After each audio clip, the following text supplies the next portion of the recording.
భారత రాష్ట్ర సమితి అంటే ఆ రోజుల్లో ఉన్నటువంటి తెలంగాణ రాష్ట్ర సమితి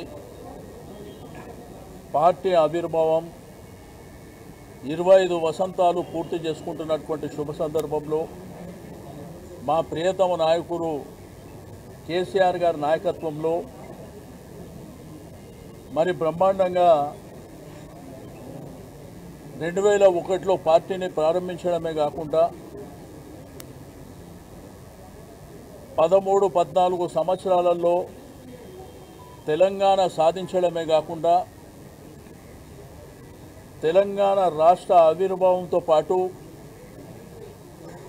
మరి ఒక ఉద్యమ నాయకుడే రాష్ట్రానికి ముఖ్యమంత్రి కావడం 10 సంవత్సరాల పరిపాలన ఈ దేశానికి ఆదర్శంగా రైతులు కానీ యువకులు కానీ మహిళలు కానీ నిరుద్యోగులు కానీ మన గ్రామీణ ప్రాంతంలో నీళ్లు కరెంటు లేకుండా సుమారు 65 సంవత్సరాలు ఇబ్బంది పడిన వాళ్లకు కేసీఆర్ గారి నాయకత్వం వారికి ఉన్నటువంటి విజన్ అనేది ఏందో ఆ 10 సంవత్సరాల స్వర్ణయుగాన్ని ప్రజలు చూసిర్రు. మరి 27వ తేదీన జరిగేటువంటి ఆవిర్భావం మా అందరికీ మా ఇంట్లో ఒక పండుగ రోజు, మా కుటుంబాలలో ఒక పండుగ రోజుగా భావించి దీన్ని బ్రహ్మాండంగా గ్రేటర్ హైదరాబాద్ పరిధి నుంచి కూడా భారీ ఎత్తున మేము అక్కడికి వెళ్ళాలనేటువంటి ఉద్దేశంతో ఈరోజు ఒక మీటింగ్ ఏర్పాటు చేసుకోవడం జరిగింది. రెండోది రేపు ఎల్లుండి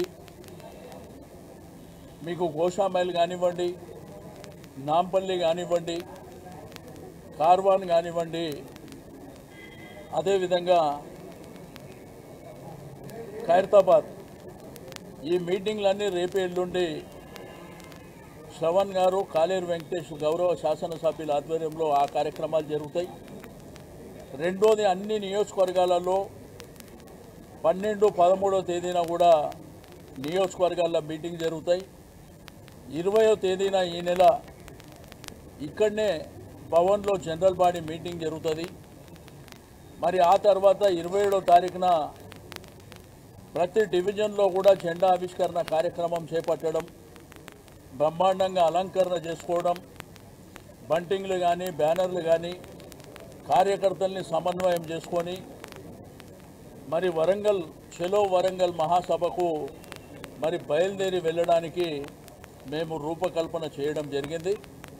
కాబట్టి కార్యకర్తలు, నాయకులు, సింపథైజర్స్, ప్రజలు కూడా స్వచ్ఛందంగా ముందుకొచ్చి, ఎందుకంటే ఆ బ్రహ్మాండమైనటువంటి స్వర్ణయుగాన్ని మీరు చూసినారు, బ్రహ్మాండమైనటువంటి పరిపాలన చూసినారు.